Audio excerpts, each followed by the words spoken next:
तर मंडळी good morning. मी ready वगैरे झाली होती जिमला जाण्यासाठी. सो थोडा टाइम होता तर आईला भाजी वगैरे निवडून दिली होती. मग बाबांनी पण मला सोडली होती जिमला. आज जिमला सोनाली मॅडम पण लवकर आल्या होत्या. सो त्यांचा फुल बॉडी वर्कआउट घ्यायला लावला होता मी. एका साईडला वर्कआउट पण चालू होतं त्यांचं आणि एका साईडला गप्पा पण मारत होत्या त्या माझ्याशी. आणि त्या खूप स्वीट आहेत बोलायला आणि खूप मेंटली स्ट्रॉंग आहेत. मंडळी मी आजही वर्कआउट करू शकले नाही. सो सॉरी, कारण की मला थोडं बॅक पेन पण होतं आणि थोडं काम सुद्धा होते.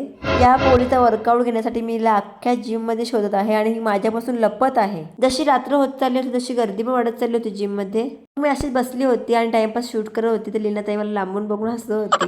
आणि मंडळी आमच्या लीनाताईने जिम जाम मनावर घेतलेली दिसते. मग मी लीनाताईचा वर्कआउट घेऊन घरी निघालीच होती. मंडळी मी घरी सुद्धा पोचली आहे आणि खूप थकलेली आहे. माझं डोकं पण खूप दुखत होतं आज. पण माझं एक पार्सल आले होते ते पण मला ओपन करून बघायचे होते. मी थोडाही वेळ न घालवता आधी पार्सल ओपन करत घेतलं होतं. पार्सल ओपन करून बघितले होते आणि खूप सुंदर आला होता टॉप. मला खूप आवडला. त्यानंतर फ्रेश वगैरे झाले होते. मी जेवायला जाऊन बसली होती मंडळी. तर तुम्ही बघू शकता आईने कसं ताट सजून आणलं होतं मला. पुन्हा मस्त पेटपूजा केली होती मी.